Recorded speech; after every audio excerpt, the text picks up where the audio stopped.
Hi, I'm Rusty Holderness. I'm running for the North Carolina House of Representatives, District 23, the seat vacated by Joe Tolson, who served for 18 years.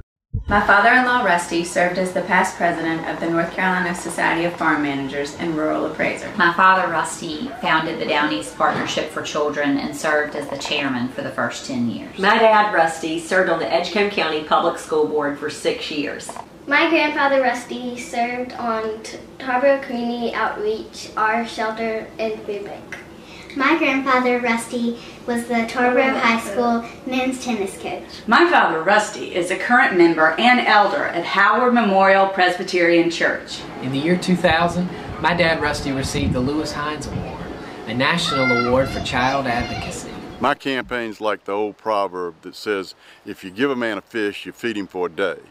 If you teach a man to fish, you feed him for a lifetime.